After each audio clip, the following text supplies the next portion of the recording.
We're on. We're gonna go beyond. Okay, let's do it. All right.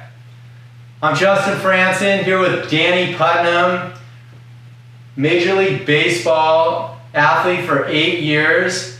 We met each other when he was in high school, and what year were you? I was a junior. Junior in high school at? Shiley Clinic. No, at Poway. Oh, I mean Rancho Bernardo. Not Poway. Yeah, Rancho Bernardo High. RBI. And he went on to train with us for several years, was USA Today, the newspaper, all-team, he made the all-team, 15 pounds lighter than any other player and several inches shorter than any other athlete out there. He got a full ride to Stanford University, took him to a couple World Series, got drafted in Major League Baseball in the supplemental first round draft, and played for 8 years in Major League Baseball. Took his AA, AAA to World Series. Took Stanford to 2 World Series. Got in the bigs. Hit a home run. This guy is like one of the most storied athletes you'll ever hear of. And I consider him a close friend, and then also one of the greatest people I'm honored to know. I mean, he's so faith-based and such a good-hearted person, and it's an honor and privilege to have you with us here. It really is. It has been fun to get to know you over the years. You never dull, always pushing, and so it only makes sense to go beyond. That's what you've always done and what you've always inspired. So I played professional baseball for 8 years. I wish all 8 of those were in the big leagues, but as you know, sometimes our paths don't always work the way we would have dreamed it up, and it's actually a really good thing. It's a good thing we can't always write our script ourselves, because I think a lot of times our script we write for ourselves would be pale in comparison with how good it could really be. So I'm very grateful for the fact that my dreams of being a perennial all-star for 20 years and going out like David Ortiz, like Big Papi, didn't happen because I had a whole other set of life, a whole different path that opened up that, we may not be sitting here if it hadn't happened. So, it's been fun. There's been a lot of ups and downs. There was a ton of ups and downs in baseball. I mean, I got married in 2006 in December, and 3 months later, it was April, 4 months later, I'm in the big leagues called up from AA. It's like, what? That doesn't happen. The A's hadn't called anyone up from AA in like 10 years. It's always from AAA. They have it. And so we found ourselves newly married at the top of the world, like playing in Fenway, playing in awesome stadiums, and Major League debut in Camden Yards, and going like, this is it, finally arrived, whatever. The big league side of my 8-year career only lasted about a month. Last game, 3-4 the homer, and that was the last big league game I saw. So that's not, I wish I could sit here and be like, oh yeah, I was the best player who ever played. But man, I don't have any regrets, because I think what we're going to talk about today is that we can only work as hard as we can and leave it all out, like literally leave it all on the field. Right. And at the end of the day, we have who we are left. Right. So definitely. Well, might not have been the highest statted baseball player ever, but in my eyes, definitely one of the best athletes that I've ever seen go through our athleticism program. And Danny's a whole brain thinker. He's super focused and driven, ultra bright. His father's a medical doctor. Danny came in with this just amazing yearning to grow and learn and develop his whole brain and his whole body to the maximum potential and go beyond in whatever he touched. And I saw that in high school when he was a junior at Rancho Bernardo. And I was blessed. I got to see some of your games as well, which was really fun for me. And we had a Poway and RB. We had a good contingency from both those areas. And so it was a fun to be a part of that during your high school days. Danny's an amazing juggler. He can juggle balls just any different way. It's fun parlor tricks for the kids now. It is. Yeah, they sit there and they're like, what's going on? What's going on, Dad? All these tricks out. I'm like, I still got some stuff. Between the two of us, we could go join the circus, and we'd be in good company with our ambidexterity exercises. And Danny actually introduced me to a guy named John Imes, who has a pain reflex release technique. and would work with him and helped him stay healthy for all these years in his career. So he was always reaching out of the box, thinking differently, going beyond in his training. So let's go back to Scripps Clinic, La Jolla, Shiley days, where we're doing track workouts, sand, grass. We have functional weight room. Just tell us your story about your growth during that time. Yeah, I mean, so I played with a lot of guys when I was younger that were bigger guys, and they had all this like natural talent, and I was a smaller guy, right? Like I'm 5'10", I'm a normal sized human, but a really small professional athlete. And I had some really great models for working hard and and becoming who you're destined to be, if you want to use that, the colloquialism, like becoming the best version of yourself. I mean, my grandmother in the Hall of Fame in tennis, my grandma, I spent tons of time with her, and she was always about, you can turn hard work into fun, and finding ways of turning it into either fun or competition, and competition's fun. So definitely, I didn't have a huge head start on people. I was always good and skilled at the game, and I loved it. And at an early age, kind of had to decide between tennis and baseball, and it really came down to a decision that led to why I even showed up that first day to work out with Dean Brittenham and you guys.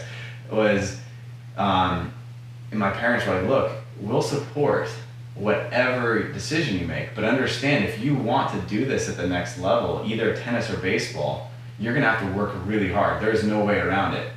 And that wasn't hard for me to see, because that's what was modeled to me. Mm-hmm. They lived it out myself. My dad is a physician. He works crazy hard. But that set in, that was a conversation at 10, 11 years old. Right. And that drive, and it was like, which one do you enjoy working harder at? They said, passion is one thing, but which one do you enjoy working harder at? Right. And it was a very clear decision. It was baseball. So I started going after that, and as I continued to progress, I started seeing things that I needed to improve upon. And I was, looking for some kind of program. My father was the one who heard about it, went to check it out, and it turned a crazy high level of intense training with a very different perspective of anything else I had seen or that was getting taught to me on any team, and made it a blast. I mean, it was so fun. And here, like I always tell people, I was like, look, I made varsity as a freshman, which was a big deal. I hit 1 home run. Sophomore year, I hit 1 home run. I started working out at this program after my sophomore year, and I hit 12 home runs the next year and got on the national map quickly, because I hit over 400 and it was a very tough league. Next year I hit 19 home runs and hit 500. And so I went and I said, look, what it did is it showed me that I was able to unlock potential that was there, that if I hadn't done it, who knows where I would have ended up, right? So it became I think as a sophomore, seeing the changes that physically happened in my body, seeing me turn from a good athlete to a great athlete, seeing me turn from a good undersized player to a dangerous undersized or whatever player, where people stopped looking at my size. Right. People stopped looking at that, which is ultimately when I was drafted in the first round. That didn't happen a lot for 5'10" guys. And no small part of that was part of that journey starting at that age. It was also kind of an exposure. I started playing around with nutrition. I mean, I went over like a year without eating any fast food my junior year. And people were like, what? Not even In-N-Out? And I was like, yeah, I know. And then certain things I started allowing back in, but that started a path, a nutritional path, that now to this day has continued to evolve, continued to change, continued to learn. Remember in 2008, I was one of the first guys in the organization to talk about why I cut out high fructose corn syrup and hydrogenated oils before that was banned. And that was a huge deal because it cut out a whole bunch of food. Well, that was just the tip of the iceberg. So really what it came down to is, back to those days, that was the most amazingly powerful thing in my life, because it showed me in a very practical, very real way how much more potential we all have that we don't tap into. Definitely. And it was such a well-rounded approach. It wasn't just, here's baseball-specific training, or just, it was everything. I literally started seeing a difference in my study habits because of the things we were doing athletically. And there's so many studies now to back that stuff up, and I really think that program was ahead of its time. Yeah. And to this day, whether I'm in a CrossFit gym, working out, whether I was in the alumni game recently, wherever, I still do the same stretching program that we started when I was 16. It's fun. So, you know, I think some things don't change. Good habits can continue a long time. Yeah, no, it's fun. Well, you know, the program we love it and everything Dean brought us with that, and you coming in with your work ethic and just your whole entire attitude and yearning to grow is really, you deserve, you know, tremendous credit for everything you've done in your career. And then in addition, like you mentioned, you have a grandmother and a great-grandmother great-grandmother won Wimbledon. Mm-hmm. I mean, he has lineage of genes that are champions. I mean, and then his grandmother, Dodo, played in Wimbledon, was an amazing tennis player as well. And so you're coming with some amazing genes to get you there. And you know, for us, I mean, I love hearing the story because I felt the same way. I didn't unlock the way you did as an athlete, but I had it in me, but I didn't have the program at that young age. And so years later, after doing the athleticism program, you know, I feel the same. It untaps your potential whole brain training, and you end up elevating your performance. Yeah, and that's the thing. Like, there are, and this plays out in everything. It plays out every day in the current business now. People want to make change. They're like, okay, cool, I got inspired. I see you guys are talking here. I want to reach my potential. They're like, where do I go? Where do I start? If I start, can I get on something that I can stick with and something that'll help keep me accountable? Will there be people there to push me? And how do I know at the end it really worked? And is it something that can continue, right? So that is a huge thing, because it's like all the information in the world doesn't create change. All the information in the world doesn't help us. It's how we apply that to our life. How can we actually implement it? And that's where I still remember Abby, tennis player. I don't remember her last name. Abigail Spears. Yeah, professional tennis player. The best skilled athlete, and she pushed me. She was seriously like, man, I just keep up with her. Just keep up with her. I still get to this day, am trying to figure out how to do the juggle with the feet, like dribbling the ball and juggling at the same time. That's the one I couldn't keep up, so I'm gonna get you one day. Abby and Danny we had a hallway going into our gym, and they would throw the ball off of one wall. It would hit the wall, bounce between their legs. They'd catch it, and then just have this juggling going between wall and wall. I forgot about that one. Oh, it was a three-dimensional juggling. It was unbelievable. So, but yeah, that's what it was, always getting in the right situation, finding the right information, finding the right people to surround yourself with. Like, you know, there's the proverb, bad company corrupts good morals. It works the opposite. Good company pushes you to reach levels you wouldn't. And I mean, that's a huge take home, because the type of people you surround yourself with, if you want to just stick in a small pond and be the best, or do you want to put yourself in somewhere where it's going to push you to do better things? I mean, that can apply to business, that can apply to our friends, anything. It's do I have the desire to step out and go further, right? Because there's this piece about, if you want to go further, that's also a admission that you haven't gone far enough yet. And that can be scary, because if you're going to take it personal and think, well, that means I failed, so I'm not even going to go there, so I'll just stay where I'm at, because then it means I haven't been failing and I won't fail in the future. If you are to the point where you're like, I am admitting I need to go further, I need to get help, that means I can't do it on my own, and nobody wants to feel that way.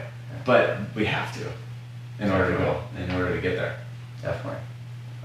But yeah, no, so it's a different way now, right? And I think anybody watching, whether you have a 9 to 5, because if I learned from being an entrepreneur, I don't look down on anyone who just wants to go and do the 9 to 5 and check in, check out. There's a great thing to that. That's great. There's great things about being an entrepreneur. There's great challenges to it. There's great things about all different stuff. Like, it's made me appreciate, I used to think when I was playing ball, like, I couldn't just do a normal job. That would be, almost think like I'm a professional athlete, people think that's better. It's just different. Yeah. And it has its own set of challenges. I don't see my batting average and my worth up on the scoreboard anymore that changes based on my last 30-second engagement, right? From the last swing. It's different now, but man, it's a whole different kind of stress. Yeah. So, I'm very grateful, because as I'm doing this, now I have tools that help keep me on 34, and I feel I'm in better shape than I was when I played. I'm stronger. On paper, I'm stronger. I feel physically better. I'm able to concentrate better because of things like our products. And now I've been able to inspire probably more people at one time than I ever could before. So anyway, it all started. I'm so grateful for the fact, like, you're sitting here and we're friends 10, 12, 15 years later. It's just, again, we can't write our own stories. We couldn't be creative enough. So yeah, definitely. Yeah. Well, we go back 16 years, right? Yeah, 16 now. 16 years, and yeah, you've really touched on a note. Taking care of yourself first doesn't mean you're selfish. Mm-hmm. And that's a really important message for everyone to really understand.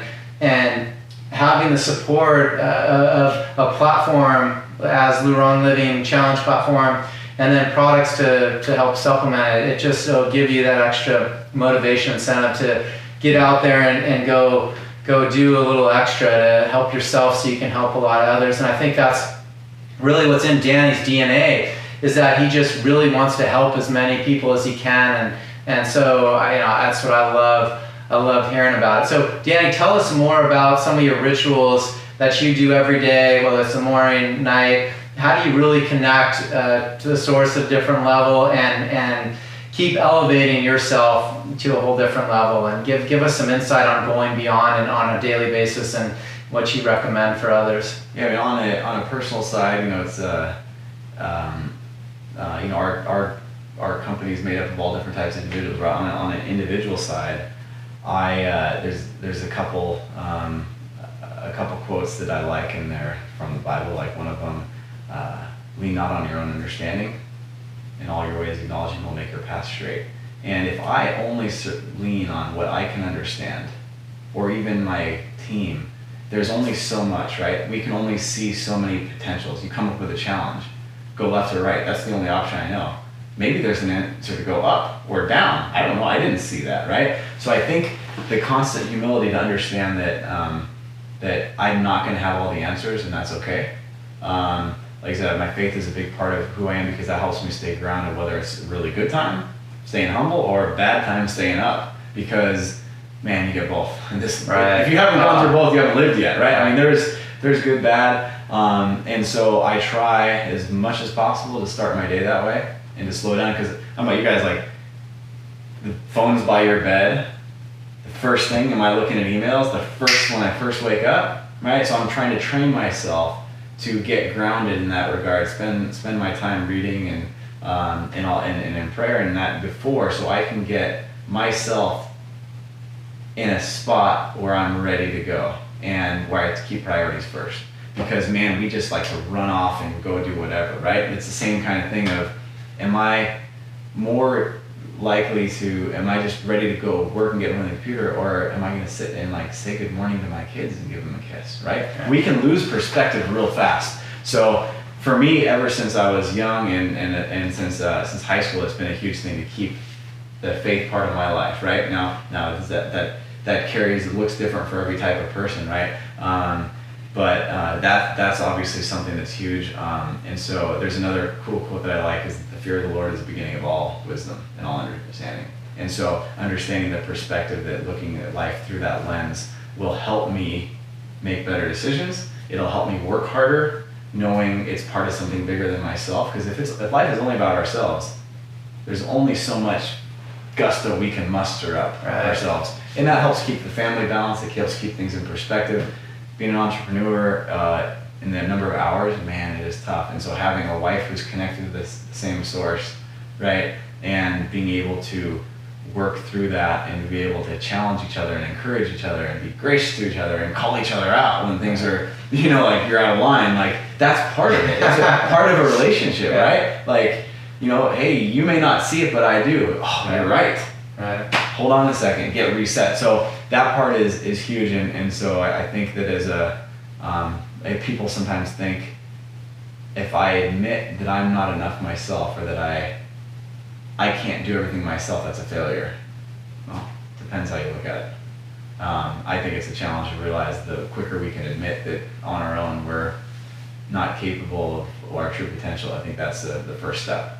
So yeah, so that's obviously huge, and that drives a lot. And so I know that the more I can stay grounded, the more I can stick to those principles, those standards, the more everything else seems to get into focus and make sense, because things move way too fast.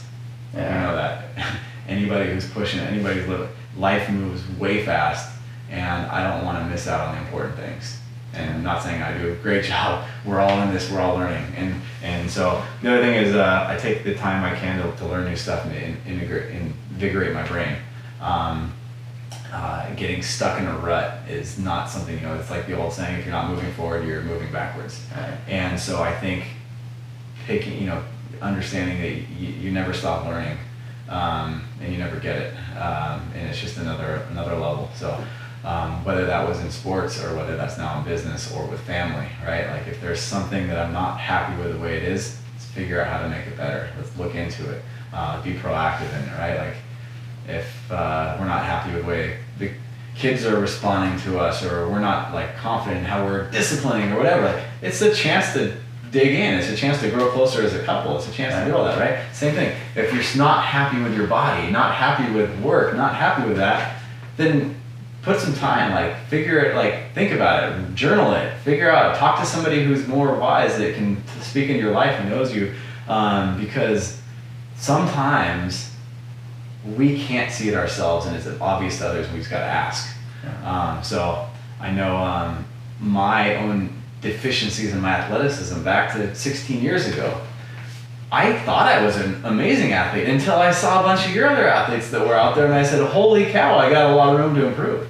So I think that is huge, constantly looking for new ways to encourage while staying grounded. Definitely. Well, love it, Danny. Thank you so much. Yeah. Always a pleasure. Always a pleasure. We'll see what 10 years from now looks like. We just went beyond with Danny Putnam, LuRong Living, his Elite Energy, his new Omega-3. It's going to be Wild Omega Plus. Wild Omega Plus, fish oil. We are going beyond. You are going to get to go beyond live with Danny Putnam right now. So stay tuned. Thank you, Danny. Lots of love. God bless. You're amazing. And so blessed to be able to sit down and chat with you. Thank you. And let's go beyond with Danny right now. Enjoy.